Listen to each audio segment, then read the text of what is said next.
caído Babilonia, Daniel 5. Pocas veces nosotros miramos Daniel 5 como parte de las profecías que anuncian la caída de Babilonia.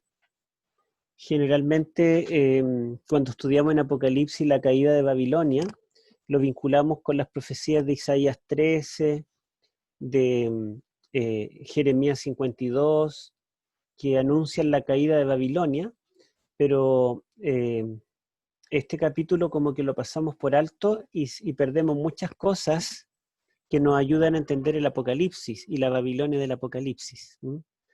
Esta caída de Babilonia también ayuda a entender el cuerno pequeño de Daniel 7 y Daniel 8. Ustedes van a ver que hay algunos paralelos allí, intencionales incluso. Bueno, este capítulo lo conocemos más por la mano que escribió en la pared. ¿Se acuerdan ustedes? La mano que escribe en la pared, Mene Mene Tekel Uparsin. Vamos a ver la estructura literaria de Daniel 5 y bueno, como le había mencionado, yo en mi edición anterior de las 2 ediciones de Daniel y puse la estructura de David Dorsey, pero la verdad es que analizándola detenida y fríamente me doy cuenta que no es la mejor, es un poco, digamos, como forzada, y yo traté de buscar una estructura literaria que tuviera más concordancia con el texto bíblico mismo y con las divisiones naturales que se dan dentro del texto. Entonces, habla de la caída de Babilonia el capítulo, y tenemos esta estructura. Los 4 primeros versículos describen el ambiente de la fiesta del rey. Los últimos 2 versículos describen el ambiente de la muerte del rey, ¿sí? Un contraste, el rey en fiesta y acá el rey muere. Después tenemos la letra B. Los magos fracasan porque no pueden interpretar el sueño, perdón, la escritura en la pared, y al mismo tiempo la oferta que el rey les hace de los 3 presentes, ¿se recuerdan ustedes? Un collar de oro, una túnica de color rojo y al mismo tiempo ser nombrado el tercer señor en el reino, ellos se lo pierden, no son recompensados. Y la letra B', que sería los versículos 24 al 29, nos muestra el contraste de aquello, porque Daniel sí puede leer la escritura, o sea, él tiene éxito en este aspecto, lo descifra, y al mismo tiempo, aunque él había rechazado la recompensa, él es recompensado finalmente por Belsasar y recibe la túnica escarlata, recibe también el collar de oro y recibe también el puesto del tercer señor en el reino. Después la letra C, hay un discurso que es el discurso, en realidad todo el centro, podríamos decir que son 3 discursos. La letra C es el discurso de la reina, donde la reina aparece abruptamente y evoca la experiencia de Nabucodonosor. En los días de tu padre, Nabucodonosor, el único que pudo interpretar fue Daniel, y le menciona también la experiencia del rey. Eso está en los versículos 10 al 12. Eso es un paralelo con los versículos 17 al 23, donde está el discurso de Daniel, donde otra vez Daniel invoca a Nabucodonosor y al igual que la reina, amonesta al rey, ¿verdad? Lo reprende. La reina se muestra con autoridad y reprende al rey por su actitud y le pone como ejemplo a Nabucodonosor. Y Daniel también, ¿verdad? Habla con autoridad, reprende al rey por su actitud y le pone como ejemplo a Nabucodonosor. Recordemos que Nabucodonosor, su experiencia está en el capítulo anterior, en el 4. Y aunque seguramente pasó tiempo, y de hecho pasó porque no sabemos en qué fecha le ocurrió de su vida, pero Belsasar reinó 23 años después de la muerte de Nabucodonosor. Por lo tanto, ya había pasado bastante tiempo. O más bien este episodio ocurrió 23 años después de la muerte de Nabucodonosor. Así que podríamos decir que más o menos pasarían unos 30 años desde aquel incidente, pero a pesar de eso, Daniel junta los 2 capítulos y la reina evoca ese evento y Daniel lo vuelve a mencionar. Ahora, si ustedes se acuerdan cómo termina el capítulo 4 termina cuando el rey Nabucodonosor reconoció, eh, reconoció que Dios era el soberano y de que Dios exalta a los humildes y Dios humilla a los arrogantes. Y aquí tenemos un rey arrogante que es finalmente humillado. Y en el centro tenemos el discurso de Belsasar, es del rey Belsasar ante el otro Belsasar, que es Daniel, donde le dice que solo él puede resolver su problema. Solo Daniel puede interpretar el sueño. Ese sería el centro. Vamos a avanzar. ¿Por qué había un banquete? Una pregunta, ¿verdad? ¿De qué se trataba ese banquete donde invita a 1000 de sus príncipes? Y para que tengamos el contexto, leamos el capítulo 5, 1 al 4. Hoy en nuestro lector el hermano Vargas. A ver, capítulo 5, 1 al 4. Dice así: el rey Belsasar hizo un gran banquete a 1000 de sus príncipes y en presencia de los 1000 bebía vino. Belsasar, con el gusto del vino, mandó que trajesen los vasos de oro y de plata que Nabucodonosor su padre había traído del templo de Jerusalén, para que bebiesen en ellos el rey y sus grandes, sus mujeres y sus concubinas. Entonces fueron traídos vasos de oro que habían traído del templo de la casa de Dios que estaba en Jerusalén, y bebieron en ellos el rey y sus príncipes, sus mujeres y sus concubinas. Bebieron vino y alabaron a los dioses de oro, de plata, de bronce, de hierro, de madera y de piedra. En aquella misma hora... Hasta ahí, hasta ahí. Sí, se dan cuenta que ahí tenemos una sección completa porque luego comienza la escena de la mano que aparece y que escribe en la pared. Pero esos 4 primeros versículos nos cuentan el incidente. Dice que el rey Belsasar hizo un gran banquete. Y la introducción del rey es abrupta porque primera vez que se habla del rey Belsasar en Daniel. No se lo presenta, no dice de quién era hijo, no dice cuánto tiempo llevaba reinando, no nos dice nada, simplemente dice el rey Belsasar hizo un gran banquete a 1000 de sus príncipes. Cuando dice y en la presencia de ellos bebía vino, es una forma de decir que el rey estaba comportándose en forma indigna. No era propio de un rey beber delante de un inferior, pero en presencia de la multitud de los príncipes, de las esposas y de las concubinas, él se puso a beber. Tampoco era común hacer una fiesta, un banquete, invitando a las esposas y a las concubinas. Entonces, esta fiesta es un poco inusual. También nos dice allí que con el gusto del vino, el rey mandó que trajeran los vasos de oro que Nabucodonosor había traído. Allí vemos que ya desde los primeros versículos se evoca a Nabucodonosor. Y dice que una vez que trajeron los vasos de vino, ellos bebieron vino en esos vasos, se embriagaron con ellos, pero además dieron alabanza a los dioses de Babilonia. Y menciona allí en el versículo 4 que eran dioses de oro y de plata, de bronce, de hierro, de madera y de piedra. Daniel no nos dice qué celebraban, a qué se refiere la ocasión, pero hay varias teorías. Yo voy a ponerle aquí algunas propuestas. Por ejemplo, algunos dicen que podría estar celebrando su 10º año de reinado en el trono, porque de acuerdo a los datos que se han encontrado, la historia de Belsasar se ha reconstruido como un rompecabezas, pero aún no está claro, digamos, en qué año él comenzó a reinar. Una posibilidad es que él lleve 10 años y otra es que lleve 13 años. Entonces, si fuera esa la posibilidad, en base a algunos documentos arqueológicos, podría ser que él esté celebrando los 10 años de reinado.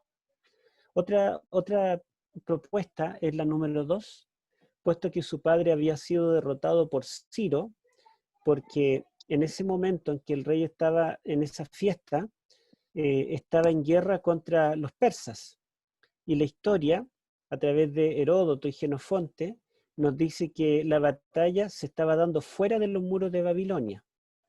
Y como el rey Nabonido, el padre, vivía en Tema, una ciudad de Arabia Saudita, hace ya más de una década, él había dejado a cargo del trono a su hijo.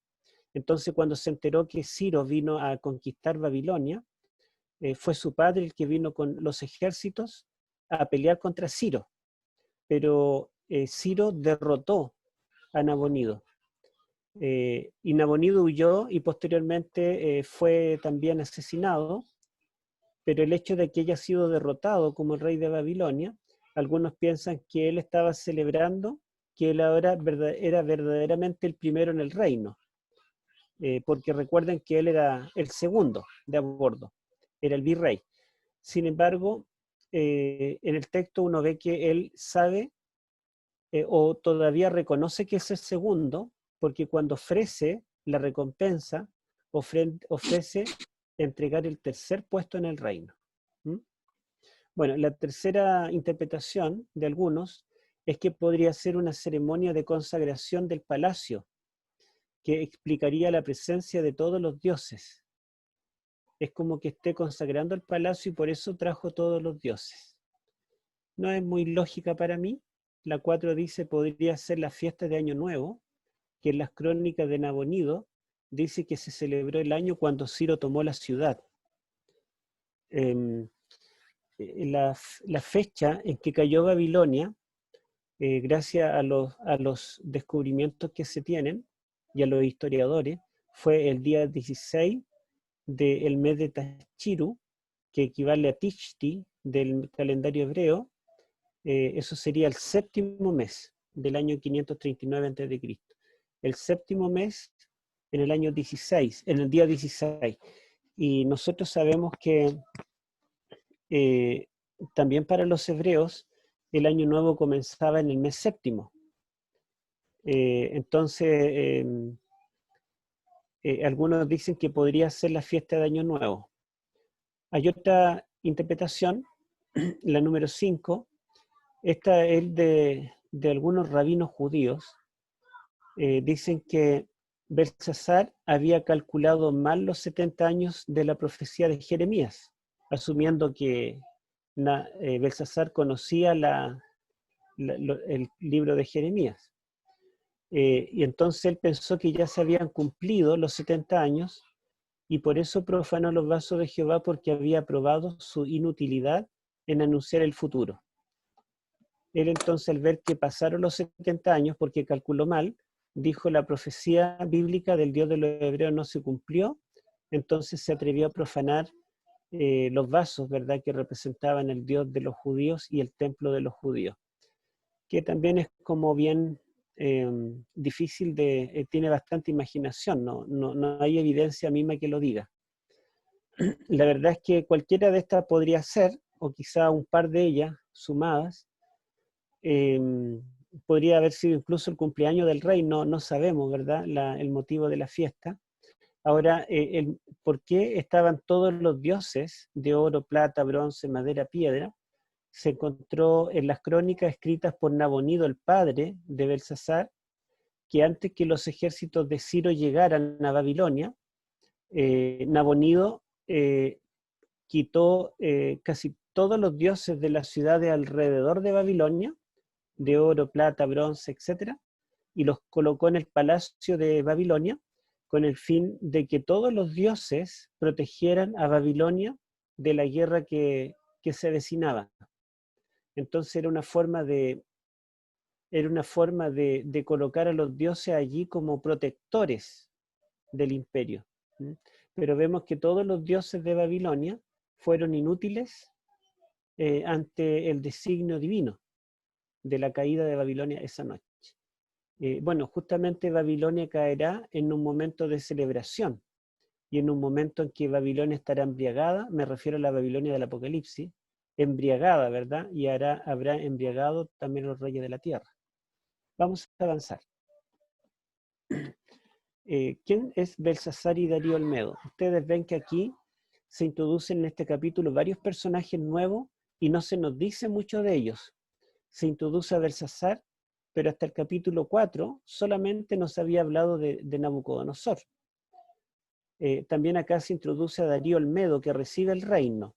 Quizá podríamos leer los últimos dos versículos, hermano Luis, capítulo 4, versículos 30 y 31.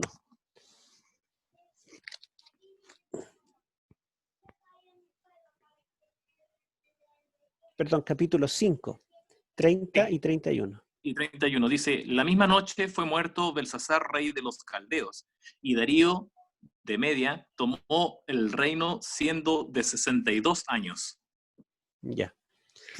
Entonces aquí ustedes ven que esa misma noche en que él estaba celebrando, el rey fue muerto y Darío de Media tomó el reino. Y nos dice que este Darío tenía 62 años cuando tomó el reino. Esto es extraño porque de ningún rey nos dice la edad. En el capítulo 1 dice el tercer año de Joacín, rey de Judá, pero no nos dice qué edad tenía. También habla varias veces de Nabucodonosor, el año segundo de Nabucodonosor, en distintas ocasiones de la vida de Nabucodonosor, pero nunca nos dice la edad. Y acá menciona a Belsasar, pero tampoco nos dice la edad.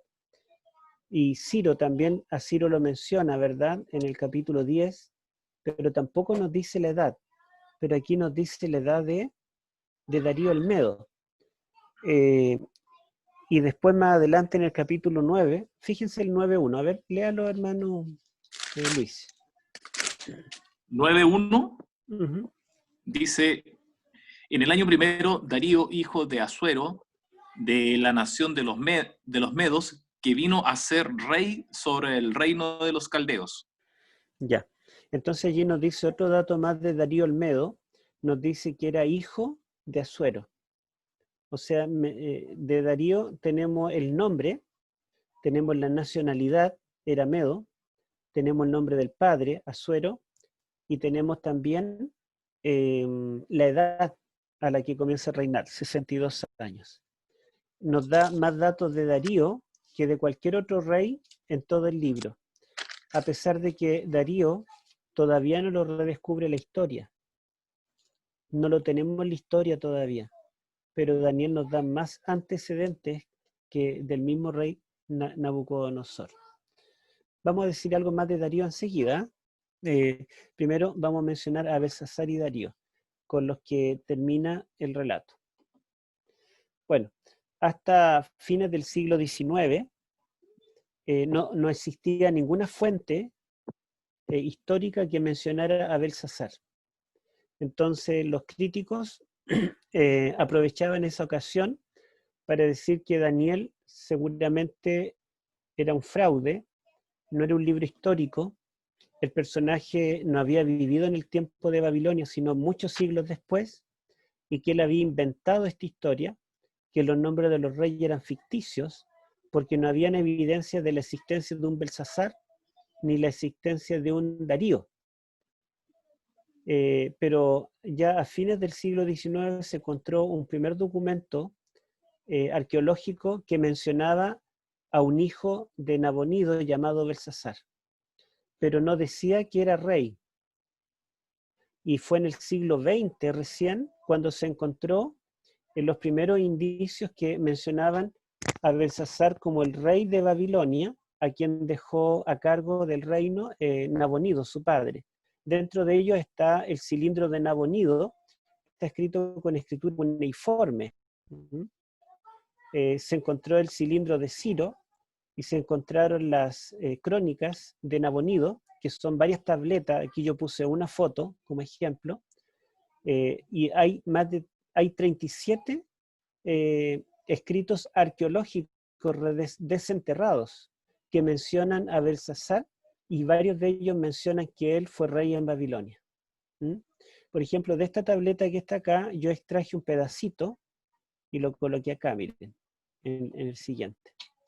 Así dice: confió, está hablando de Nabonido, confió el campamento a su hijo mayor, el primogénito, puso a sus órdenes sus tropas dispersas por el país, dejó todo todo en funcionamiento, le confió el reinado y él mismo partió para hacer un largo viaje. Esas son las líneas, por acá está 18 al 21 de esta tablilla.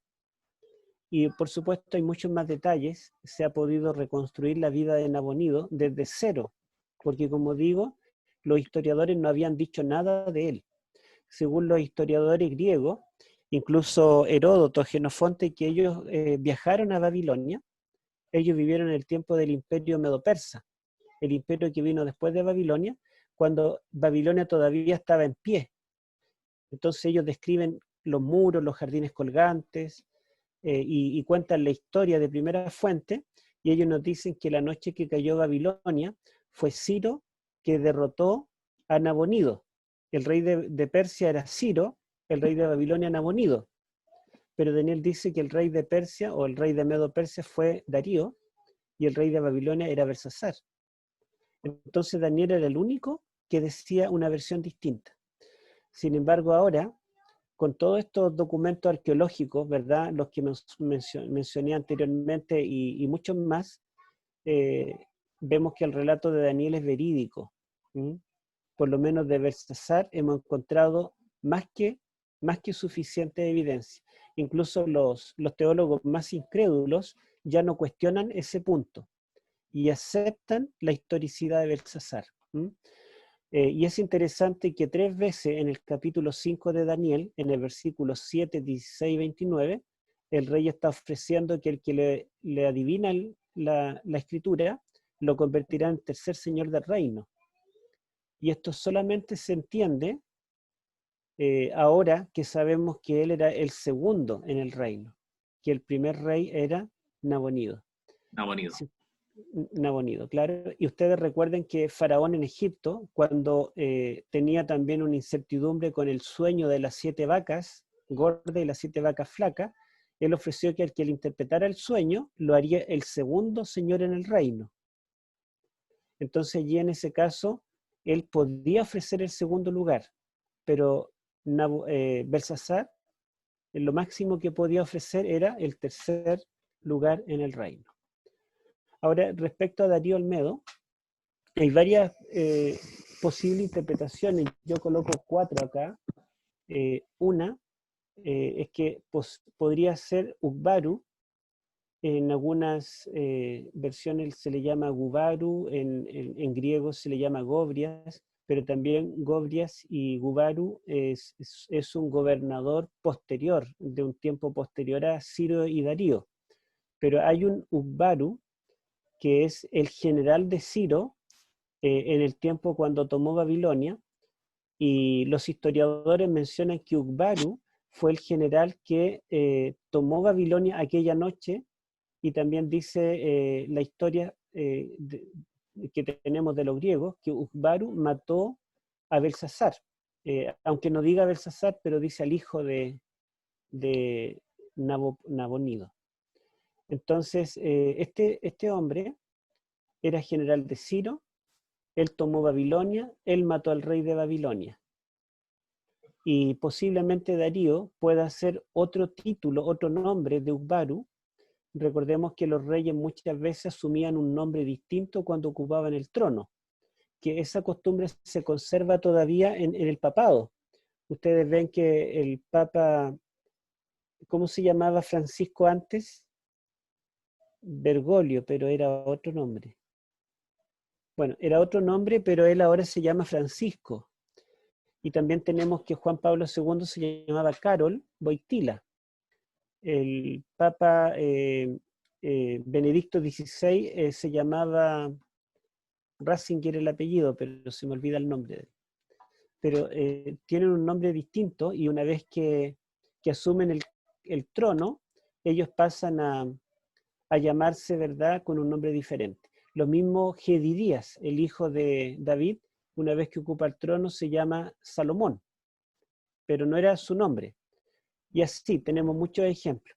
Entonces algunos dicen posiblemente Ugbaru, el general de Ciro que tomó Babilonia y mató a Belsasar, recibió el nombre de Darío una vez que ocupó el trono. Y sabemos también por la historia que el rey Ciro no acostumbraba a nombrarse rey en todo lugar, sino que los mismos reyes locales o a uno de sus generales le entregaba los reinos conquistados y lo nombraba rey. Así que es posible esa interpretación. Otros dicen que Darío podría haber sido Siajares II, que era el suegro de Ciro. Y se sabe que Siajares, con los ejércitos medos, también acompañaba a Ciro con los ejércitos persas en las conquistas. Entonces piensan que Siajares fue el que se quedó como rey en Babilonia, mientras Ciro seguía conquistando otras naciones. ¿Mm? Otra posibilidad es que Darío sea un nombre que se le dio a Astiages. Astiages fue el último rey de los medos antes que Ciro tomara el poder. Entonces, otra posibilidad.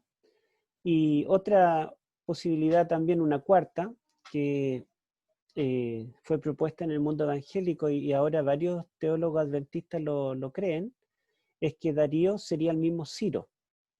Entonces, Darío sería otro nombre de Ciro. Pero yo, digamos, de todas las posibilidades, la que menos creo, en mi libro doy algunos argumentos para ello y muestro acá a continuación algunos motivos por los cuales me inclino más por la primera, ¿sí? Por esta, de que podría ser Ugbaru, por las siguientes razones. En los 4 capítulos que se menciona Darío el Medo, solo se habla de su primer año de reinado. Solamente se menciona un año de reinado, tanto aquí en el 5 como en el 6, el 9 y el 11. Y esto, ¿por qué lo menciono? Porque Ciro, cuando tomó Babilonia, el año 539, se proclamó el rey de las tierras, podríamos decir el emperador de todo el imperio medo-persa. Pero un año después, en el año 538, él se proclamó rey de Babilonia. O sea, durante todo un año, él no se hizo llamar el rey de Babilonia. Entonces, ¿quién reinó en Babilonia durante el año 539, el primer año del imperio de Ciro? Porque no fue él el que gobernó desde Babilonia, ni tampoco se hizo llamar rey de Babilonia. ¿Por qué adoptó este título un año después? ¿Sí? Esa es una, digamos, una posibilidad. Ahora, donde la Reina Valera traduce, en este caso en el capítulo 6.1, el capítulo 5.31, fíjense cómo traduce el 5.31 la Reina Valera. Dice, y Darío de Media tomó el reino, siendo de 62 años. Ahí dice, tomó el reino, pero el original dice, recibió el reino. ¿Sí? Entonces, literalmente diría, y Darío de Media recibió el reino siendo de 62 años. Y hay una diferencia, ¿verdad? Porque si él tomó el reino, significa que él es el soberano de los medio persas.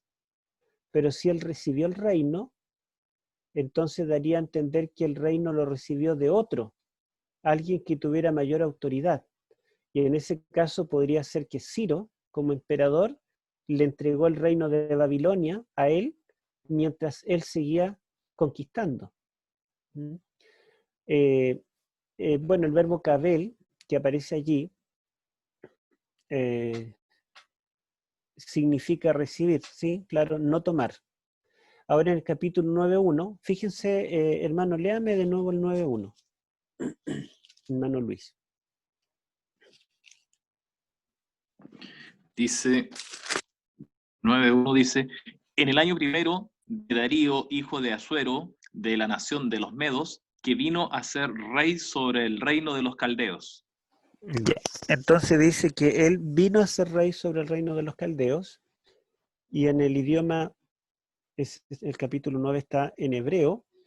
En hebreo utiliza una forma hebrea que se llama jofal, y significa que es un verbo en voz pasiva y en una forma causativa. O sea, fue hecho ser rey. Literalmente sería así. yo lo traduje en mi libro, fue hecho rey, pero la intención es causativa, o sea, él fue hecho en voz pasiva, pero también fue causado que fuera rey, se hizo que él fuera rey. Esto da a entender que alguien le entregó el reino.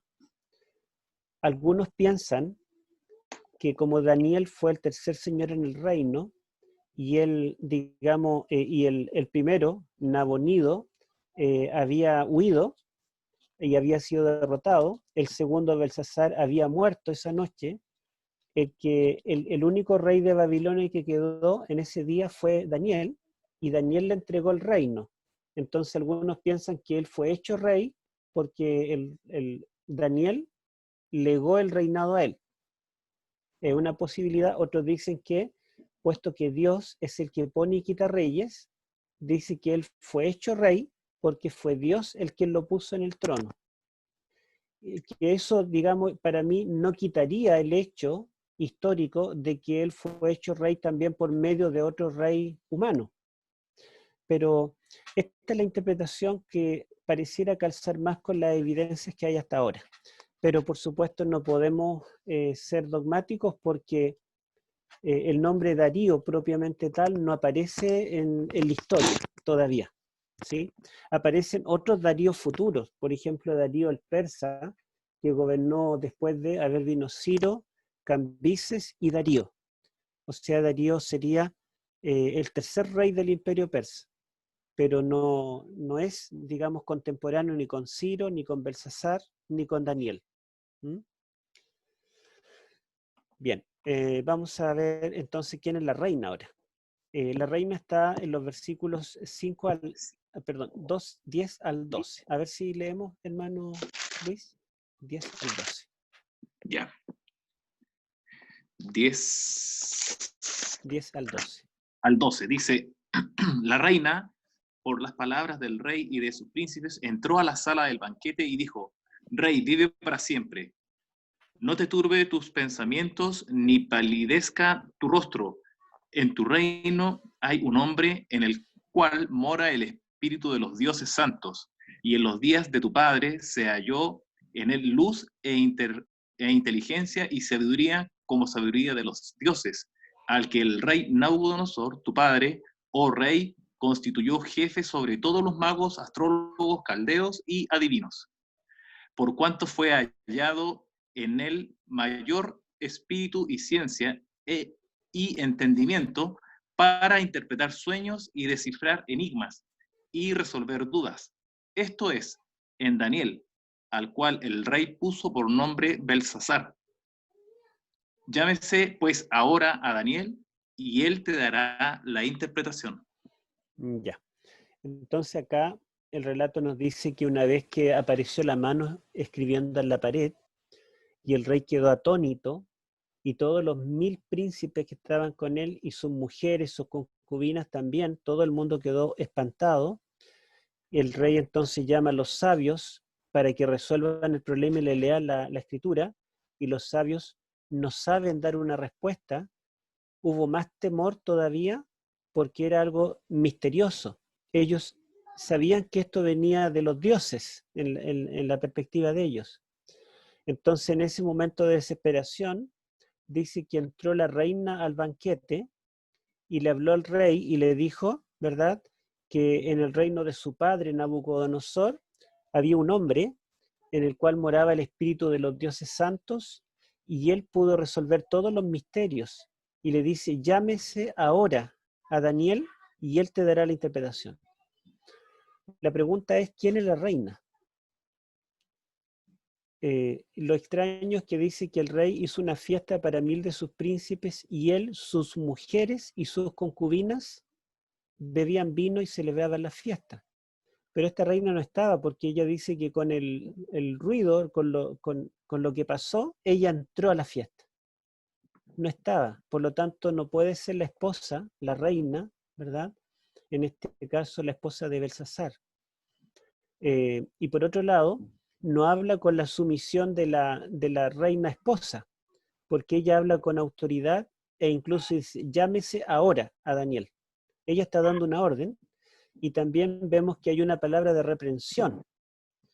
ella no pide permiso para entrar, nos muestra, digamos, la sumisión típica de ese tiempo ante el rey. Como se acuerdan ustedes, la reina Esther, cuando tenía que hablar con el rey, que era el esposo, Asuero, ella tenía temor y ayunaron 3 días antes de que ella entrara, porque si ella entraba sin haber sido llamada, el rey la podía matar. Entonces esta reina entra con toda autoridad, reprende al rey, y se muestra mucho más sabia que el rey en la forma de hablar, y le dice que llame a Daniel. Hay algunas explicaciones, mire.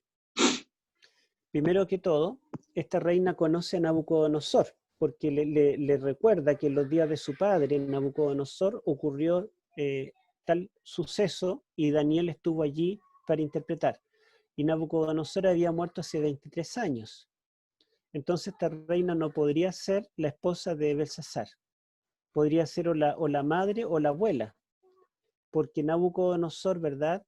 Vivió en los tiempos de la abuela y la madre. Ahora, la forma de hablar, como dijimos, también refleja mayor madurez y sobriedad que él. Ella habla con autoridad. Si las mujeres y las concubinas estaban y ella entró, entonces se supone que no era, digamos, alguien mayor, no era parte de la fiesta. Ahora, la posibilidad de que sea la abuela, Adad Gupi, vivió 104 años, pero los historiadores dicen que ella había muerto antes de la caída de Babilonia, o sea, no podría ser la abuela. Y la mejor posibilidad, de acuerdo a lo que dice Heródoto, el historiador del siglo V a.C., es que debería ser la reina madre, la madre de Belsasar, llamada Nitocris, ¿sí? Nitocris podría haber sido la reina que entró y le habló con autoridad, porque a pesar de ser el rey, era también su hijo, y como era la madre, ¿verdad? Lo más probable es que ella no estuviera en esa fiesta embriagándose. ¿Mm? Es una posibilidad bastante certera, pero tampoco, digamos, da el nombre. Daniel no le interesa decir estos detalles. Nosotros como occidentales tenemos siempre la curiosidad de identificar a todos los personajes, pero el hecho de que estas circunstancias se puedan deducir nos muestra la veracidad del relato. ¿Mm? Veamos la siguiente. La escritura en la pared. Eso lo tenemos en los versículos, en los primeros, en el versículo 5 en adelante. A ver si leemos el 5. No recuerdo hasta dónde. A ver, veamos. Capítulo 5. ¿Hasta el 9? Ya, leamos hasta el 9. Dice, en aquella misma hora aparecieron los dedos de una mano de hombre que escribía delante del candelero sobre lo encalado de la pared del palacio real, y el rey veía la mano que escribía. Entonces el rey palideció y sus pensamientos se turbaron y se debilitaron sus lomos y sus rodillas daban la una con la otra. El rey gritó en alta voz que hiciesen venir magos, caldeos y adivinos. Y dijo el rey a los sabios de Babilonia: cualquiera que lea esta escritura y demuestre su interpretación, será vestido de púrpura y un collar de oro llevará en su cuello, y será el tercer señor en el reino. Vamos a dejarlo hasta allí. Ya. Lo que nos interesa, ¿verdad?, es que allí es cuando aparece la mano que escribe en la pared. Fíjense ustedes que hay 3 revelaciones que reciben los reyes de Babilonia. ¿Se acuerdan cuál es la primera revelación? El sueño del capítulo 2. El sueño de Nabucodonosor de la imagen de metales. Ese sueño solamente le fue mostrado al rey. Y el rey o no lo recordaba o bien no quiso revelarlo. Por lo tanto, la complejidad para los sabios de Babilonia era enorme. Ellos mismos reconocen que no hay hombre sobre la tierra que pueda revelar el misterio del rey. Pero luego en el capítulo 4, la segunda revelación, que fue el otro sueño del rey del árbol, Este sueño el rey lo recordaba perfectamente y se los contó en detalles. O sea, había más luz, era más fácil todavía, pero a pesar de eso no pudieron interpretarlo. Y ahora esta revelación es mucho más clara porque ya no es un sueño que tiene el rey, sino que esta revelación es pública. La mano aparece en presencia de los 1000 y dice que escribe en lo encalado de la pared. Si hubiera escrito abajo, tal vez habría que agacharse y mirar las letras, pero no, escribió arriba, en lo alto, donde todos pudieran ver, y delante de la lámpara. O sea, estaba la lámpara que alumbraba, vamos a poner el ejemplo acá, la lámpara, y ahí comenzó a escribir. Entonces nadie podía decir, no, es que yo no veo bien, está medio oscuro. Y también nos decía el profesor de arqueología babilónica en una clase doctoral, que el muro de ese palacio era color blanco. Entonces era como si tuviera una gran pizarra donde escribió allí la mano.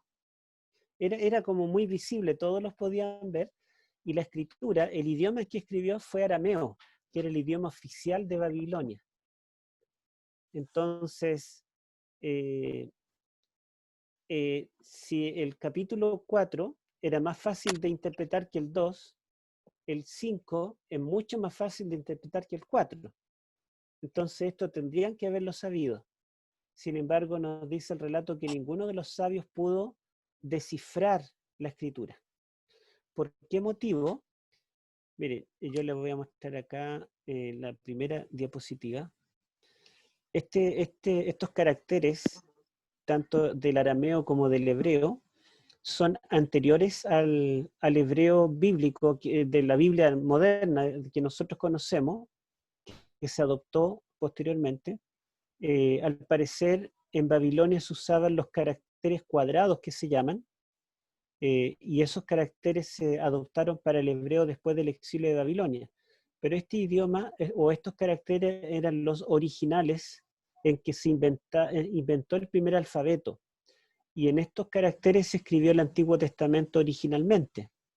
Entonces es posible que este tipo de caracteres no lo manejaban tanto los sabios babilónicos como los caracteres cuadrados típicos del arameo de ese tiempo. Eso podría haber sido una dificultad. Ahora, acá nosotros vemos las 4 palabras separadas, ¿verdad? Mene, Mene, Tekel, Uparsin. Pero en los tiempos bíblicos, generalmente las palabras iban pegadas, de corrido, como si fuera una sola larga palabra. Y estas son todas consonantes, no tenemos vocales, porque las vocales existían solamente pronunciadas, pero no escritas. Entonces, M y N puede ser mano, mene, mina, mono, en fin, podríamos pensar en un montón de palabras. El hecho de que fueran solo consonantes y lo más probable pegadas, y tal vez en estos caracteres antiguos, hizo que la escritura no solamente se pudieran reconocer los caracteres, sino que también requería un conocimiento previo para saber qué vocales le iban a poner a estas consonantes. O sea, el que escribió esta escritura debía estar en consonancia con el intérprete, para que el intérprete supiera cuáles eran las palabras exactas que pudiera tener aquí. Ahora, la forma como la lee Daniel Mene Tekel Uparsin permiten entenderlas como sustantivos o como verbos. Esa es otra complejidad, que estas mismas palabras, estas mismas letras, depende de las vocales, se pueden leer como sustantivo o como verbo, pero Daniel le da la interpretación de verbo, aunque en forma de participio pasivo, que es una forma verbal sustantival, o sea, es como una mezcla de los dos, que lo vamos a ver enseguida. Pero posiblemente esos fueron los inconvenientes de ellos para poder descifrar de forma precisa el significado de esta escritura. Y vemos que Daniel no interpreta 4 palabras, no traduce 4 palabras, sino que da toda una lectura, ¿verdad? Da toda una explicación de cada palabra. Eso significa que él había recibido una revelación adicional en relación a esto. Pero además de eso, también como ocurrió en el sueño del capítulo 4, si alguien hubiera podido deducir que esto anunciaba la muerte del rey, tal vez tampoco se hubiera atrevido a interpretarlo, por el hecho de que cuando recibían una mala noticia, los reyes acostumbraban a matar al mensajero. Pero en este caso Daniel era lo suficientemente valiente como para amonestar al rey y decir la interpretación. Nos pasamos. Allí. Bueno, vamos a comenzar a descifrar estas palabras. Mene, mene, tekel, uparsin. Cuando Daniel interpreta, dice mene significa esto, tekel significa esto, y Pérez significa esto. Entonces, algunos se preguntan por qué dice Pérez si la tercera palabra es uparsin. Pero la verdad es que la U es la partícula ilativa, es la I para nosotros. Es como decir Pedro, Juan y Diego. Pero en el idioma arameo, esa I, que es una U, se pega en la palabra, no va separada, es parte de esta misma palabra. Y por otro lado, in es la terminación en arameo del plural masculino, o sea, esta palabra está en plural. Entonces, si ustedes se dan cuenta, las consonantes son las mismas. Miren, P, R, S, U, par, sin. Si la llenamos con vocales y le agregamos la terminación del masculino plural, diría uparsin. Pero si esa misma palabra, esas mismas consonantes, aquí me quedó chica la S, pero la idea era haberla hecho grande, si le colocamos E, sería Pérez. Por lo tanto, es la misma palabra, solo que está en plural, pero Daniel cuando la explica en singular. Ahora, si estas palabras se entendieran como sustantivo, nosotros tendríamos que mene es la palabra que se traduce al castellano como mina. La mina, que es una moneda, ¿verdad? Una moneda que era bastante valiosa, era como medio kilo de plata, más o menos. Ese era el valor de esta moneda. Y también se utilizaba para peso, para el peso de una balanza. Cuando yo quería comprar medio kilo de arroz, colocaba la bolsa con arroz en un lado de la balanza y una mina o el mene al otro lado, que era medio kilo de plata, y contrapesaba la balanza. Y representaba la 60ª parte del valor de un talento. El talento, ¿verdad?, era mucho más cantidad de plata o de oro o de otro metal, ¿sí? Pero era, a pesar de ser menos valiosa que un talento, la mina era más valiosa que un shekel hebreo, que es tekel en arameo. Tekel en arameo y shekel en hebreo es la misma moneda. Era la moneda más común, era la moneda oficial, podríamos decir, como acá el peso, en Estados Unidos el dólar, y así. Esta era la moneda más común, pero valía muchas veces menos que una mina. Tekel, que yo le dije que es equivalente al shekel hebreo, eran 10 gramos de peso. Se podía usar para pesar alguna cosa chiquita, comprar una joya, algo así. Pesaba 10 gramos, pero también era una moneda, la moneda corriente, como dije, y era la 50ª o 60ª parte de una mina. Y también se puede traducir como parte, porque era parte de una mina. Y Pérez representa la mitad de una mina. Y como sustantivo puede ser también parte o porción, o incluso las mismas letras, las mismas 3 letras, PRS, es la palabra que se utiliza para persa. Y fíjense que Daniel dice que tu reino ha sido roto, porque significa, como verbo, romper, Pérez, y ha sido dado a los medos y a los persas, usando las mismas letras. Ahora, como verbo, lo tenemos acá, como verbo, mene es el verbo contar, tekel es el verbo pesar, y Pérez es el verbo dividir o partir. Por eso dice tu reino ha sido roto, partido, dividido. Le da el significado verbal y también el significado sustantival. ha sido dado a los medos y a los persas. Y esto de contar, pesar, dividir, son palabras que aparte del comercio, se utilizan también en el contexto del juicio. El rey ha sido pesado en balanza y fue hallado falto. ¿Mm? O sea, fue juzgado. Es interesante que el mes de Tishri, el séptimo mes del calendario arameo, los babilonios, ustedes saben que inventaron la astronomía y la astrología. Y cada mes tenía una constelación. Y la constelación del mes de Tishri era la constelación de Libra. Y Libra, no sé si ustedes saben cuál es el signo de Libra. Una balanza, ¿verdad? Una balanza, es el signo de Libra. Entonces, esto es llamativo, ¿cierto? El mes en que ocurrió la muerte y la caída de Babilonia y la muerte del rey, y también las palabras que Dios usa para escribir en la pared. ¿Cómo se llama? Dukan, en su libro dice que si sumamos el peso de la mina, del tekel y del pérez, no alcanzan a ser 1 kilo. O sea, el rey no dio el peso adecuado en la balanza. O sea, pesó muy poco, no alcanzó, ¿verdad? No importa la riqueza, la gloria que tuviera, no fue evaluado en eso, ¿verdad? Sino que su pecado fue un pecado blasfemo, profanó los vasos del templo de Jehová, se embriagó y al mismo tiempo desafió al Dios de los judíos.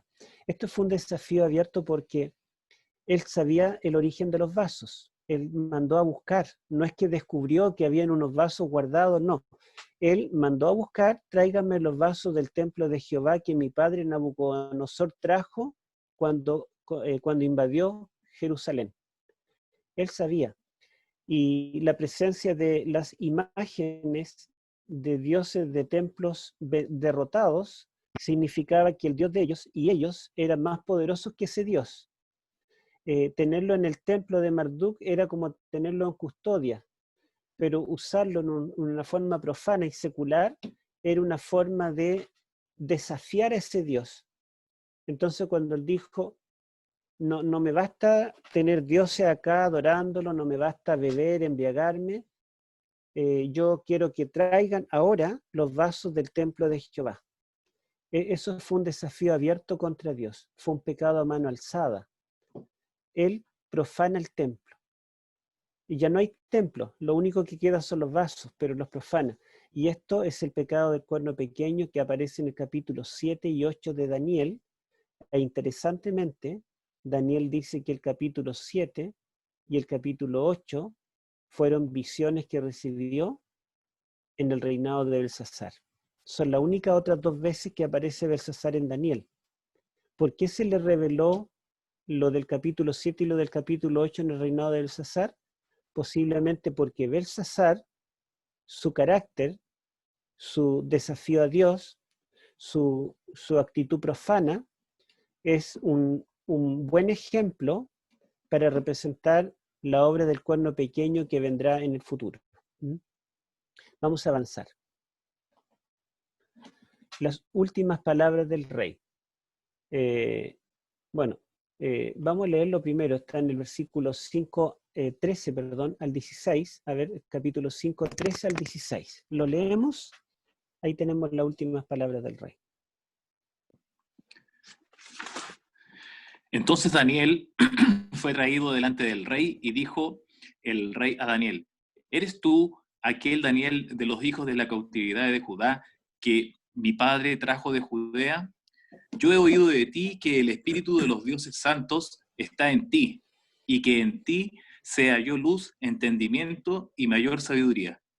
Y ahora fueron traídos delante de mí sabios y astrólogos, para que leyesen esta escritura y me diesen su interpretación, pero no han podido mostrarme la interpretación del asunto. Yo, pues, he oído de ti que puedes dar interpretación y resolver dificultades. Si ahora puedes leer esta escritura y darme su interpretación, serás vestido de púrpura y un collar de oro llevarás en tu cuello, y serás el tercer señor en el reino. Gracias. Miren, estas palabras son las únicas palabras que registra el libro de Daniel de Belsasar. A pesar de que él es protagonista en este capítulo, y él hizo llamar a los sabios y varias cosas, no se registró palabra de él, sino que Daniel nos contaba la historia. Pero ahora el rey toma el micrófono, ahora él da su propio discurso, y él está frente a Daniel. Tienen el mismo nombre, pero son completamente distintos. ¿Mm? Representan dos religiones diametralmente diferentes. Él representa la religión de la Babilonia y Daniel representa la religión verdadera del remanente final. Y cuando el rey habla acerca de Daniel, aparentemente lo elogia, reconoce que él es capaz de interpretar el sueño y le pide que él le interprete y le ofrece la recompensa. Pero cuando se lee en arameo, en realidad no es tanto elogio lo que él le dice, incluso en castellano, si somos un poco más detallistas en leer el texto, nos damos cuenta que el rey no muestra aprecio hacia Daniel, sino desprecio. Miren, 3 veces Nabucodonosor dice que en Daniel mora el espíritu de los dioses santos. Cuando entra la reina, en su breve discurso, dice que Daniel le podrá interpretar porque en él mora el espíritu de los dioses santos. Y Belsasar, en la Reina Valera dice que he escuchado que en ti mora el espíritu de los dioses santos, pero en el arameo original no aparece la palabra santos. O sea, no está dispuesto a atribuir santidad a los dioses o al Dios de los hebreos. Hay una diferencia. Voy a mencionar aquí otras diferencias. Miren, en vez de reflejar aprecio y admiración, como hizo Nabucodonosor, ustedes ven cómo Nabucodonosor se expresaba de Daniel con tanta admiración, aprecio y reconociéndolo. Lo mismo Aspenaz, el jefe de los eunucos, ¿se acuerdan que Daniel halló gracia ante él y él lo elogia, verdad? La oportunidad que interactúan. La reina, cuando entra ahora también en el capítulo 5, también elogia a Daniel y lo muestra como un hombre de Dios y reconoce su sabiduría, su prudencia, etc. Darío, en cambio, no hace lo mismo.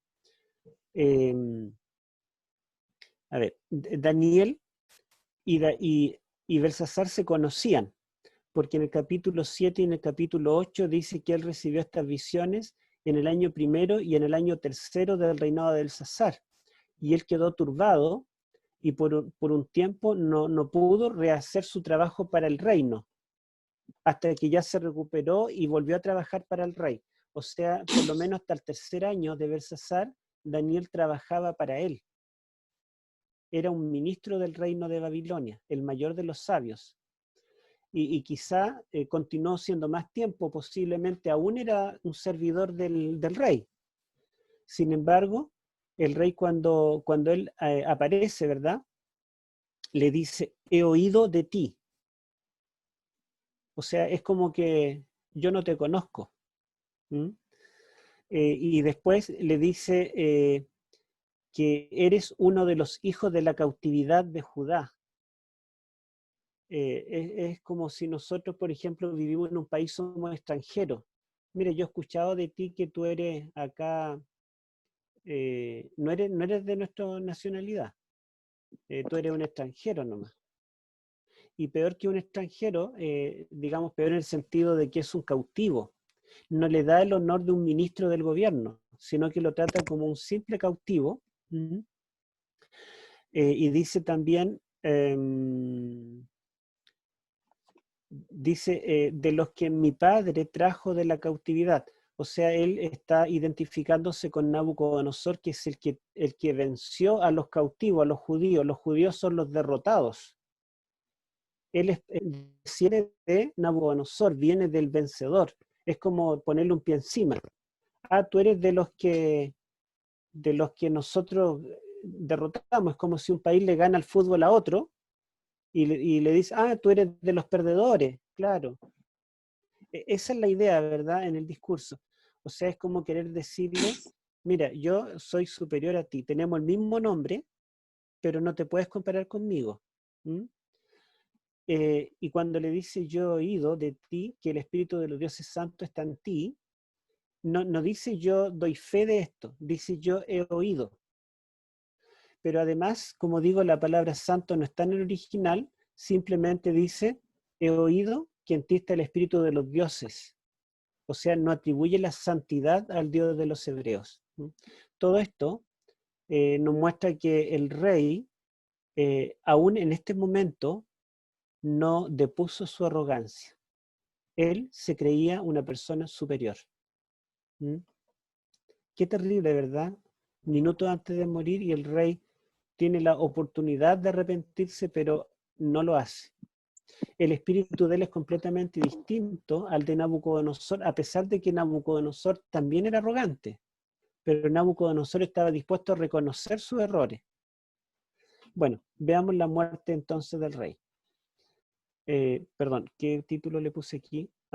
Esto lo puse desfasado, pero quise colocar acá que el relato comienza y termina mencionando los dioses que él adoraba. Si ustedes se dan cuenta en el versículo 4, dice que el rey en la fiesta adoró a los dioses de oro y plata, de bronce, de hierro, de madera y de piedra. De piedra.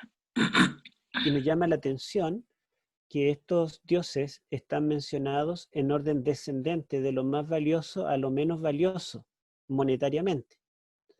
Y justamente son los metales que corresponden a la imagen del capítulo 2 que vio el rey Nabucodonosor: oro, la cabeza de oro, plata, pecho y brazos de plata, bronce, vientre y muslos de bronce, hierro, piernas de hierro, madera, porque no habían dioses de barro, no habían estatuas de barro en un palacio.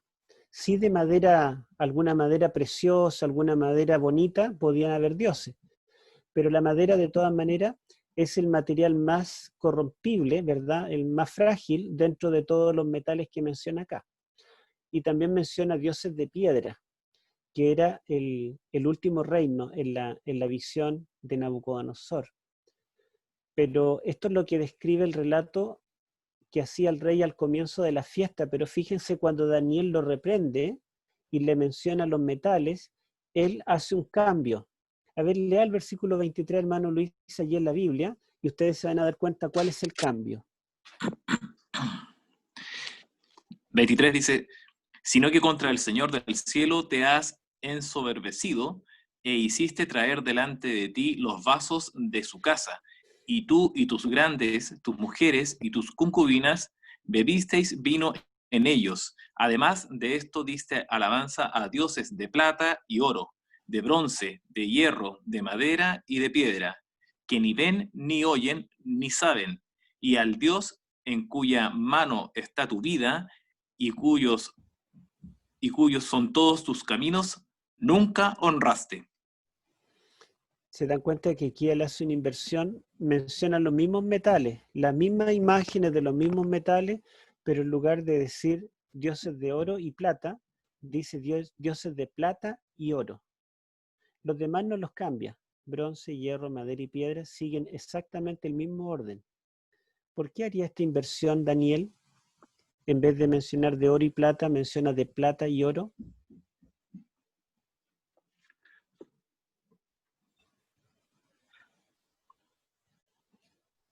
Porque el oro representaba a Babilonia en el sueño de Nabucodonosor, y la plata a los medios persas, que sería el imperio que ocuparía el lugar de Babilonia. Y ahora, esa noche, mientras Daniel habla con el rey, ya los persas habían entrado a la ciudad de Babilonia y estaban a punto de penetrar en el palacio. Entonces, la plata está desplazando al oro. Los medo-persas están desplazando a Babilonia como el imperio mundial. El oro ya no tiene la primacía, pasa a quedar en un segundo plano. Es un detalle interesante, ¿verdad?, de este relato. Veamos la siguiente. Bueno, en estos versículos que leyó nuestro hermano Luis, no se especifican los sujetos que actúan, sino más bien a los objetos de las acciones. Cuando hablamos de los verbos, los verbos siempre tienen un sujeto y un predicado. Aquí se mencionan los predicados porque dice que el rey Belsasar esa misma noche fue asesinado. Él es el objeto del verbo, él recibe la acción del verbo, fue asesinado, pero no nos dice quién lo asesinó. La historia dice que Ukbaru, pero el relato de Daniel no lo menciona. Después dice que en esa misma noche Darío, en nuestra Biblia dice tomó el reino, pero el original dice que él recibió el reino. Por lo tanto, él es el objeto que recibe, ¿verdad?, esta acción del verbo, pero no es el que ejecuta. Alguien le entrega el reino. Entonces ambos están en esta forma, ¿verdad?, pasiva, podríamos decir, y además de haber una intención histórica, seguramente, también, ¿verdad?, podría ser intencional en base a la predicción de la alabanza de Daniel capítulo 2, cuando dice que es Dios quien pone y quita reyes. El original no dice quien pone y quita, el original dice primero quien quita y después dice quien pone reyes. Entonces Dios quita a Belsasar y pone a Darío. Veamos la siguiente. En cuanto a la fecha de la caída, ya dijimos que fue el 16 de Tachitu, que sería el séptimo mes de Babilonia, equivalente a Tishri o Etanim del calendario hebreo. Y la fiesta obviamente comenzó en horas del día 15, porque si era noche y 16, el día en Babilonia también comenzaba en la parte oscura, o sea, la puesta de sol de un día comenzaba. Si era la puesta de sol del 15, ya era día 16. Y el texto dice que la fiesta se celebró de noche. Por lo tanto, ¿verdad? La fiesta tiene que haber comenzado el día 15. Y, a ver. Bueno, aquí menciona el tema de las balanzas. ¿Y por qué menciona aquí el tema de las balanzas? Porque los babilonios tradicionalmente relacionaban el mes de Tachitu con la constelación de Libra, como mencioné, ¿verdad?, que era símbolo de una balanza. Y el levantamiento anual de Libra lo asociaban en los manuales de astrología, lo asociaban al día 15º del mes, o sea, justamente el día que comenzó la fiesta. Por otro lado, ¿verdad?, en el calendario hebreo, ustedes saben que el mes de Tishri eran las fiestas de fin de año. El día primero era cuando se tocaban trompetas, que se piensa que podría anunciar el año nuevo, pero también hay evidencias que dicen que podría ser el año 10º, el día de año nuevo. Y el día 10º era el día de la expiación, cuando el pueblo de Dios era perdonado. Y del día 15 al 22 era la fiesta de las cabañas. Ellos allí vivían en cabañas para recordar que Dios los había liberado del cautiverio de Egipto. Y justamente ahora, cuando cae Babilonia, Israel será liberado del cautiverio de Babilonia. Y el día 15 se comenzaba la fiesta de las cabañas, y la fiesta de Nabucodonosor comenzó también el día 15 del mismo mes. Bueno, podemos ver que en ese mes de Tishri, el día 10º, antes de la caída de Babilonia, Dios juzgó a su pueblo digno de ser liberado. Dios los perdonó. Y el día 15, entonces Dios juzgó al rey de Babilonia y el rey fue muerto al otro día, el día 16, en los días en que los judíos estarían celebrando la fiesta de las cabañas. Por lo tanto, la fiesta de las cabañas representaba libertad. Y de hecho, si ustedes leen Levítico 23, la fiesta más alegre de los judíos era la fiesta de las cabañas. Era un día de alegría y de gozo, porque representaba la liberación de la esclavitud del imperio opresor de Egipto. Pero después se transformó también en la liberación del imperio opresor de Babilonia. Algunas peculiaridades. Miren, la Torre de Babel, que está en Génesis 11, allí se origina Babilonia. Ustedes lo saben, ¿verdad? Y es interesante que allí Dios confundió las lenguas y nadie podía entender el habla de su compañero. Y ahora Dios escribe un acertijo y nadie puede entender esa escritura. Entonces, la confusión es típico de Babilonia. Desde el comienzo de su historia hasta el final de su historia, aquí en Daniel capítulo 5, yo puse 6. Esta confusión es un contraste con el pueblo de Dios. Nosotros vemos que en el Pentecostés, en Hechos capítulo 2, dice que gente que hablaba distintos idiomas, todos entendían el Evangelio claramente en la lengua en la que habían nacido. O sea, la confusión que representa Babel se revierte, ¿verdad?, en el pueblo de Dios, en el verdadero pueblo de Dios.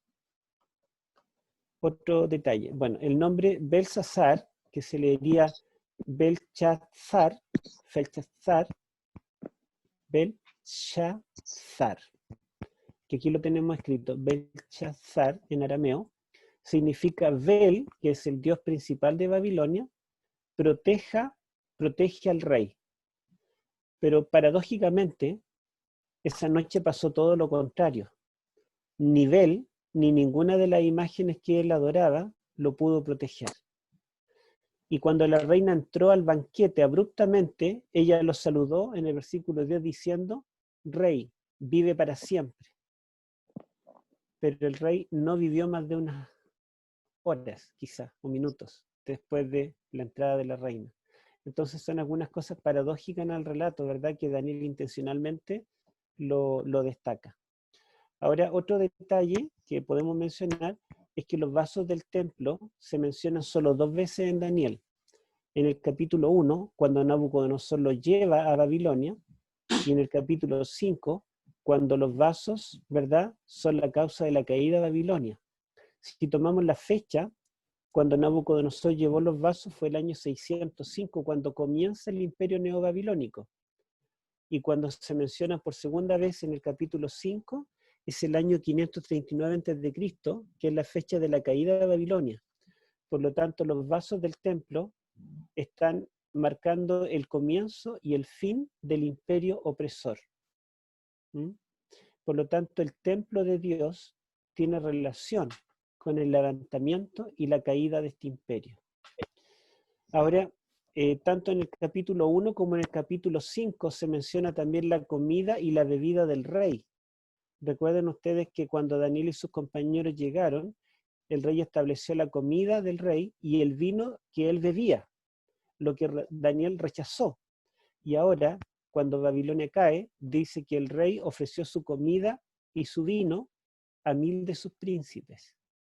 Por lo tanto, esto tiene relación con el comienzo y el fin de la historia de Babilonia.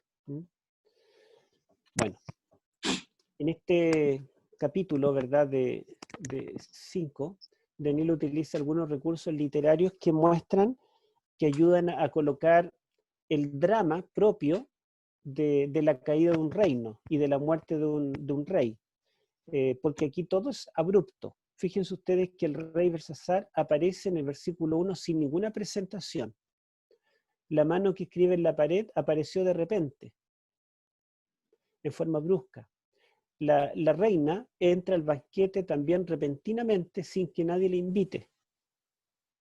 Y el único que es presentado y es elogiado es Daniel. O sea, hay un contraste entre el siervo de Dios, que representa el remanente final, y todos los demás personajes que están aquí en la escena. Ahora, de la misma forma, es la primera vez que nosotros tenemos a Belsasar. Belsasar nunca antes se había mencionado en Daniel. Es la primera vez que menciona a la reina. Es la primera vez que menciona a Darío. Es la primera vez que Dios se revela escribiendo algo, porque las otras veces Dios se reveló en sueños.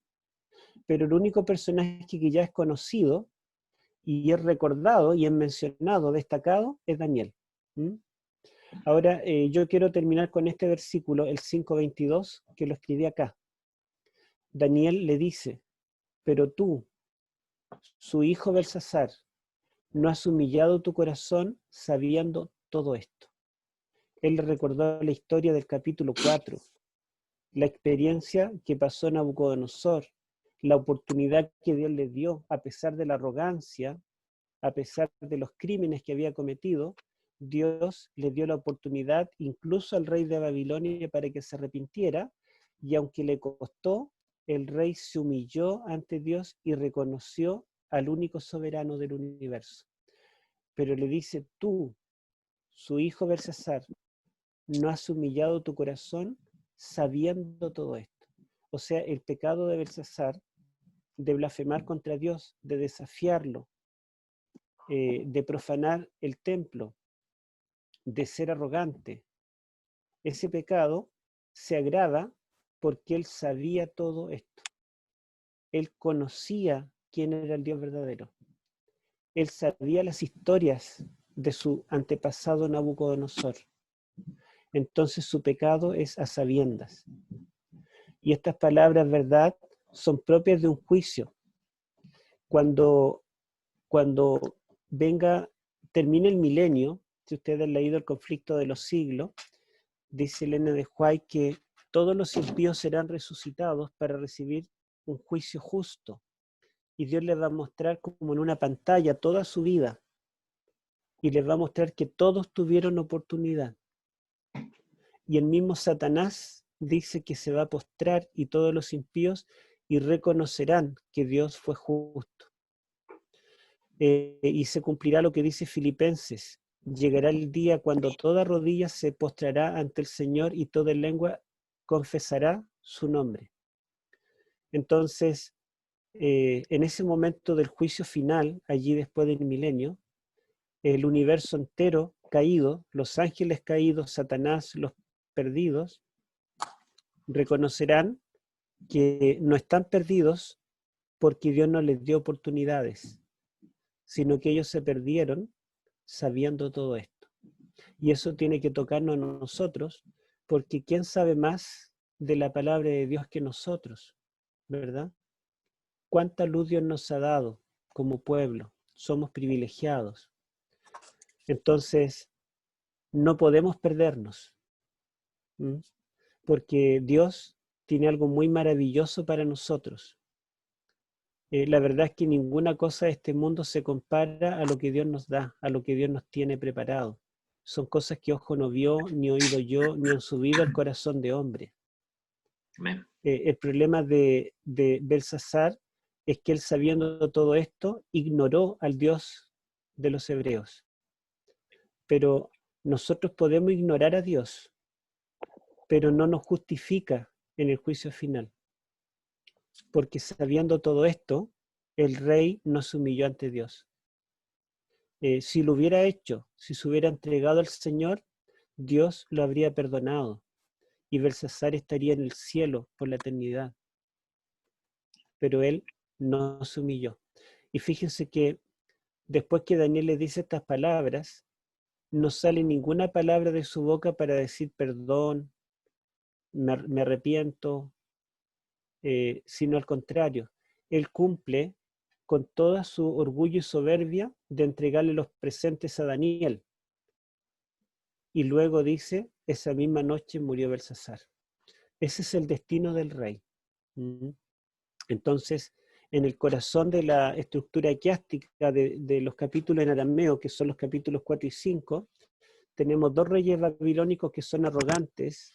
Uno de ellos se arrepiente y Dios lo perdona y le da más de lo que tenía. El otro no está dispuesto a doblegar el corazón y lamentablemente muere. Y muere para siempre porque no tiene la opción de la resurrección para vida eterna. Son los dos destinos que existen, pero somos nosotros los que escogemos, porque la salvación está provista para todos y es gratis. Cristo ya pagó el precio. Por eso se puede decir: tú sabiendo todo esto. No es que lo ignorara, no es que no tuviera oportunidad. Esa es la última, me parece, sí. Bueno, y ahora dejamos unos minutos para algunas preguntas. Yo me pasé del tiempo que establecimos, sí, me tomé todo el tiempo, la verdad. Pero si hubiera alguna pregunta puntual o alguna acotación.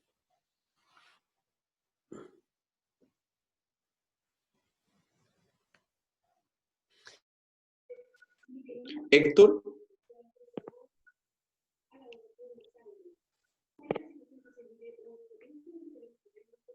Hermano, Héctor, hermano Héctor. Sí, el hermano Arturo también está levantando la mano. No sé si tiene la posibilidad de su micrófono desbloqueado.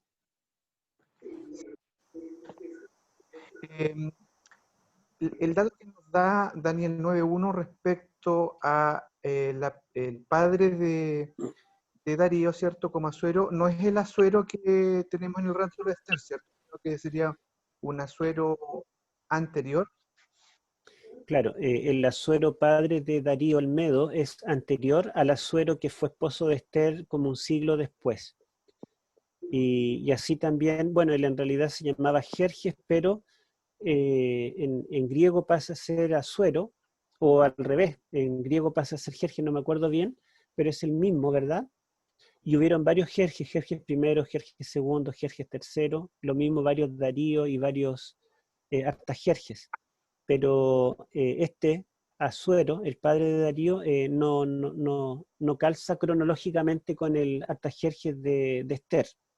La misma Biblia muestra que es posterior. Sí, hermano Arevalo, me parece que había preguntado, ¿o no? Sí, muchas gracias. Muchas gracias por este capítulo, creo que está muy interesante. Solo un detalle, quería saber la diferencia, aunque Belsasar, Daniel y Belsasar el rey tenían el mismo nombre. Daniel tenía una T ahí puesta, por lo menos así sale en la traducción nuestra. Uh-huh. ¿Efectivamente hay una diferencia o tiene que ver con la traducción? En el texto original del libro de Daniel aparece esa diferencia. Daniel tiene una T de más. Pero los teólogos piensan, la mayoría, que los judíos le agregaron una T porque no querían que el nombre del profeta Daniel fuera idéntico al nombre del rey pagano, y no querían que su nombre significara algo relacionado con el dios de Babilonia, Bel. Por ese motivo piensan que los mismos escribas con el tiempo agregaron una letra, deformando un poco el nombre, como lo hicieron también con Abednego y con los otros nombres que yo les conté que en realidad no corresponden al nombre original. Muchas gracias. Me parece que Hermano Rodrigo... Raúl Suárez había levantado la mano. Ya, a ver, Rodrigo y Raúl, vamos a escucharlos los dos. Sí, Héctor, en varias ocasiones estudiando estos temas con algunos hermanos, muchas veces me han preguntado, me han dicho, ¿pero será que el cuerno pequeño hace todo esto sin conocimiento? Y hoy día, estudiando el texto y en el detalle que mencionaste al final, realmente si Belsasar es un tipo del cuerno pequeño, realmente el cuerno pequeño tiene conocimiento, o sea, sabe exactamente lo que está haciendo. Uh-huh. Y por lo tanto, no es que hoy día, en el fondo, con el paso de los siglos, ellos no sepan lo que está aconteciendo. Porque el texto lo deja sumamente claro si efectivamente Belsasar es un tipo del cuerno del anticristo. Sí, gracias. Y bueno, también les menciono un título de un libro que hace muchos años leí, hace unos 20 o 30 años, que un historiador recopilaba un poco la historia de la Iglesia Católica, la Edad Media. ¿Y saben cómo era el título del libro? El libro se llama Babilonia, no me acuerdo, es bien el título, pero me acuerdo el subtítulo. Con letra grande, Babilonia algo, y el subtítulo era Padre, perdónalos, porque sí saben lo que hacen. Remedando las palabras de Cristo, ¿verdad? Ahora, yo estuve como 3 años en el Seminario Pontificio Mayor, no interno, ¿verdad? Sino yendo como visita a leer libros. Me permitían entrar una biblioteca de 5 pisos en Santiago y leí decenas de libros. Y la verdad es que ellos saben que el sábado es el día de reposo, saben que el estado de los muertos es en la muerte no hay vida, no hay infierno, no hay purgatorio. Ellos saben toda la doctrina. Incluso podríamos hacer una fe de Jesús solamente con citas de teólogos católicos destacados.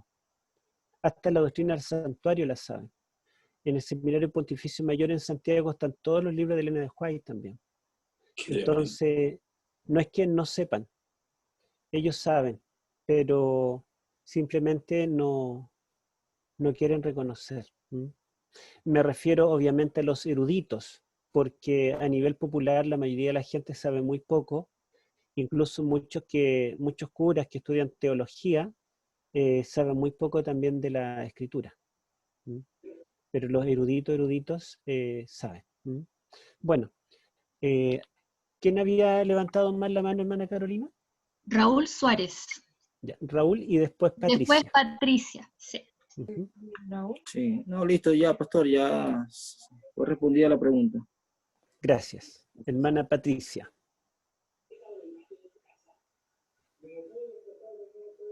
Tiene que sacarla de silencio. Sí.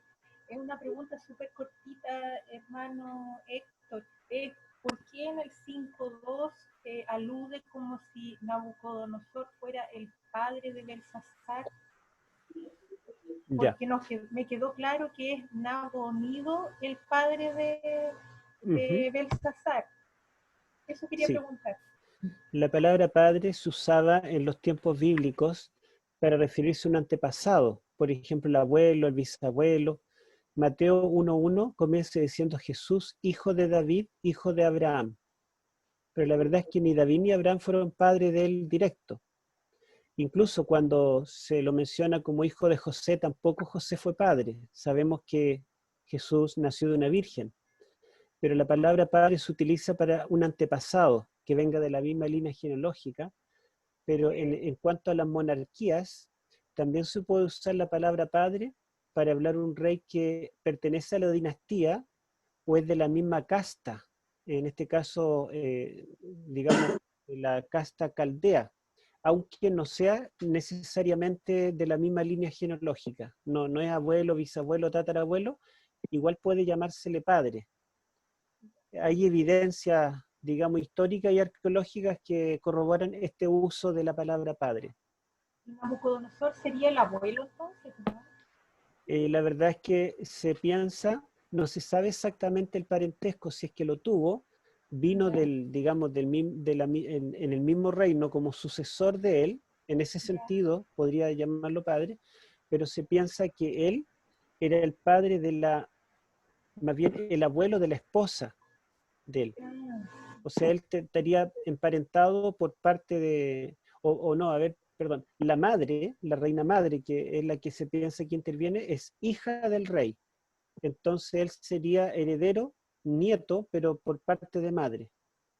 Esa es la relación que se piensa. Pero todavía no hay suficiente información como para asegurarlo, pero es probable. Ya solamente de la misma casa. Eso sería como lo más... Claro, ¿sí? Ya. Gracias, Manuel. Ya.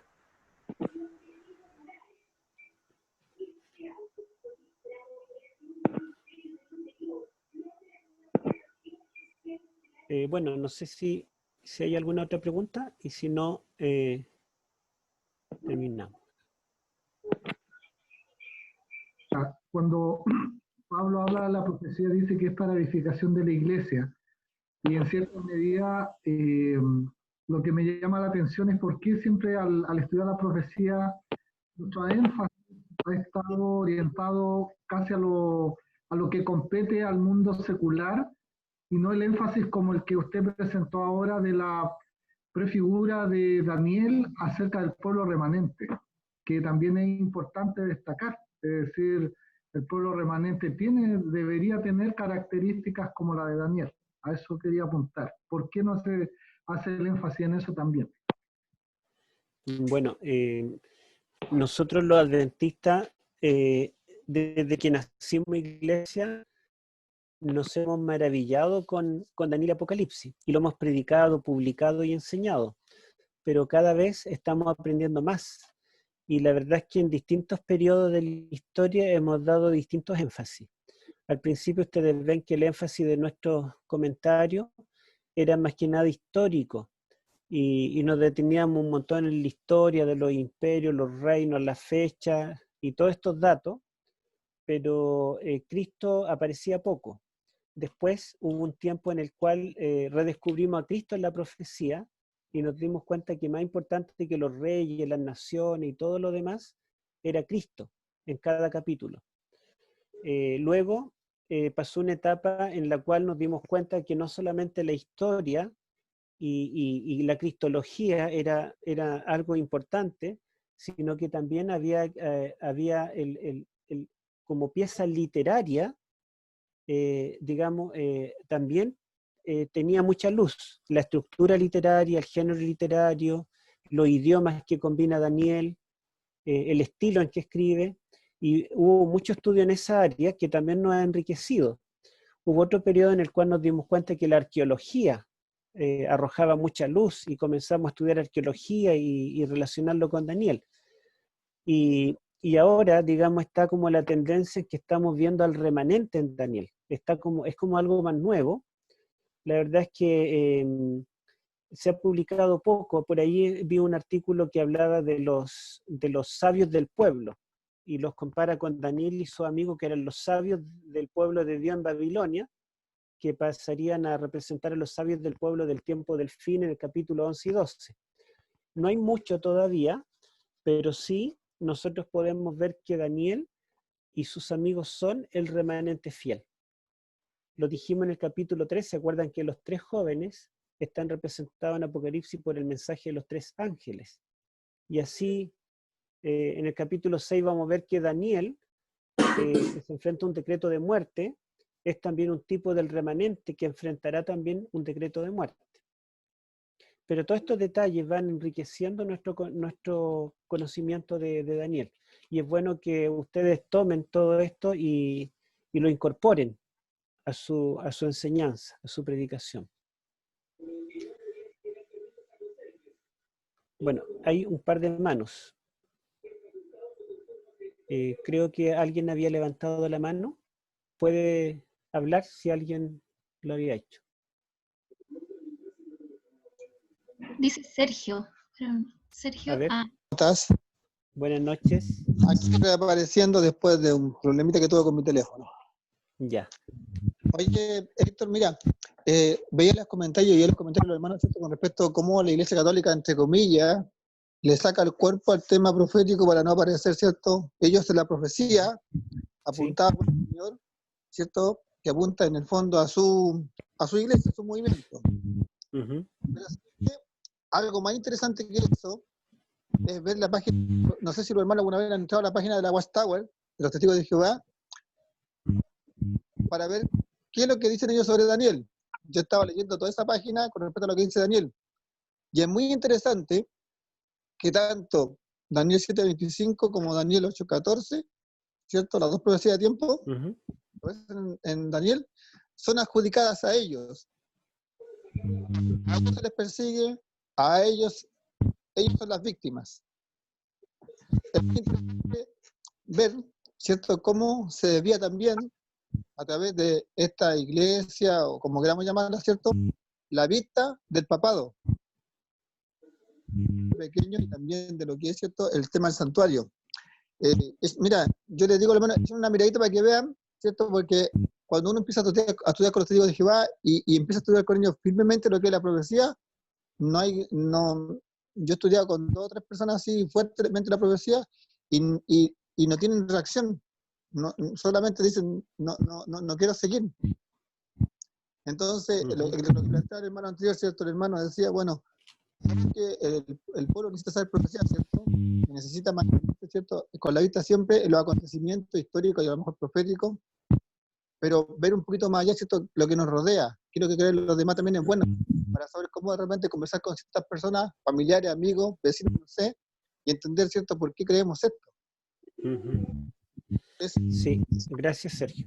Bueno, nosotros podemos agradecer a Dios de la luz que nos ha permitido a tener en relación a estas verdades, ¿cierto?, a comprender.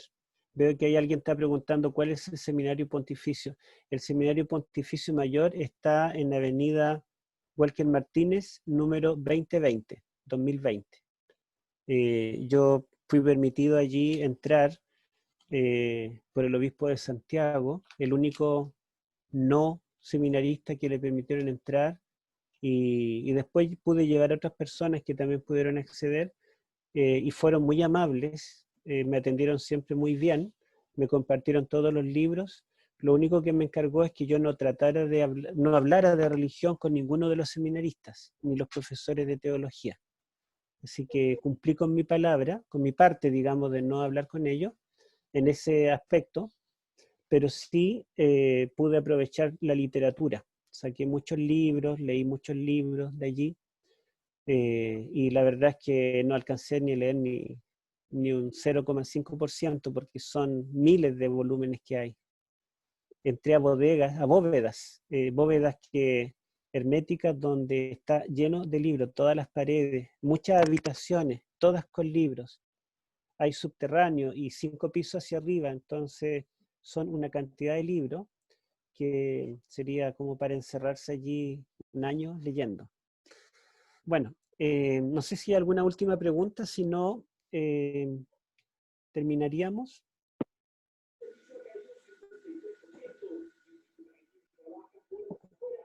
Ya. Entonces, la última pregunta, Erika. Buenas noches. Buenas Bueno, noches. no es una pregunta, sino que es como un testimonio. Bueno, yo vivía el año 87 en María Elena, ya, y el año 87 venía el Papa Juan Pablo II para acá, para Chile. Entonces, en aquel tiempo andaban anotando personas para que vinieran a verlos acá a Antofagasta, ¿ya? Y una hermana que le golpearon su puerta, ella lo atendió, era un sacerdote, y ella le dijo que ella no profesaba la religión católica, que ella no se iba a inscribir. Y ella le dijo, ustedes tienen la mentira, ustedes venden la mentira a las personas. Empezó a conversar con él, y él le dijo que sí, que era verdad, que ellos sabían, con respecto a la pregunta que dijo el hermano recién, si acaso ellos sabían, que ellos sabían de que era todo mentira lo que ellos hacían con las personas. Y él le preguntó de qué iglesia era, y ella dijo, yo soy adventista. Y ella, sin mencionar a Elena de White, le dijo, nosotros tenemos todos los libros de su profeta Elena de White, y todo lo que ella dice es verdad, y nosotros sabemos que ustedes tienen la verdad. Y ella le dijo, bueno, ¿y por qué ustedes proclaman mentiras? Y él le dijo, es que ya viene de mucho tiempo esto, que ya uno no puede echarse para atrás. Eso era lo que quería comentar. Gracias, hermana. Bueno, yo tengo allí en el living, tengo la Biblia del Monseñor Straubinger, que es un teólogo católico argentino-alemán que tradujo la Biblia de los idiomas originales al castellano, y en las notas del Apocalipsis él coloca abajo que Babilonia es Roma cristiana. Y según escuché del testimonio de un pastor antiguo que visitó uno de los líderes de la Asociación Argentina a este teólogo famoso, un erudito, y le dijo que si él decía eso, ¿por qué seguía siendo católico? Y él le dijo, usted, si su madre fuera ramera, ¿la abandonaría? Entonces, en el fondo, fue decirle, yo sé quién es, pero no la voy a abandonar. Quizá con la esperanza de tratar de cambiar las cosas, pero Apocalipsis nos dice que en realidad Babilonia no cambiará. Pero esa Biblia que yo la tengo ahí es como una evidencia de que ellos conocen las profecías, las conocen bastante bien. Bueno, hermanos, vamos a orar, ¿sí? Vamos a capítulos 6 y 7, porque son los capítulos que vamos a abordar el próximo domingo y lunes. Y léanlo, ojalá, en más de una versión.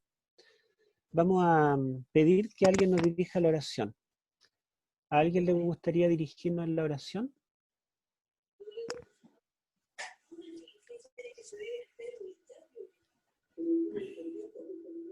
¿Rodrigo? Vamos. Ya. Rodrigo nos va a dirigir. Bondadoso Dios que estás en los cielos, santificado y glorificado, Señor, sea tu santo y bendito nombre. Amén. Padre, gracias, mi Dios eterno, por tu palabra bendita. por las maravillas, Señor, que nos regocijamos en aprender y en estudiar. Nos permite esa luz que tanto necesitamos, Dios, en un mundo que está tan confundido y que perece, mi Señor. Gracias por la esperanza, Dios, de la liberación. Gracias, Dios, porque tú no abandonas a tu pueblo, Señor, porque continúas con nosotros, Padre, cada día. Te rogamos perdón cuando hemos sido descuidados con tu palabra, Señor. Te rogamos que tu Santo Espíritu impresione nuestras mentes y que sea ese mismo Espíritu que impresionó a los autores bíblicos el que nos enseñe, Padre.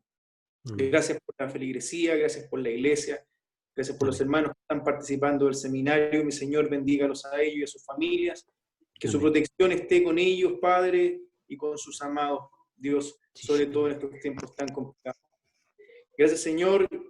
En el nombre de Jesucristo te lo agradecemos y te lo rogamos todo. Amén, mi Señor. Amén.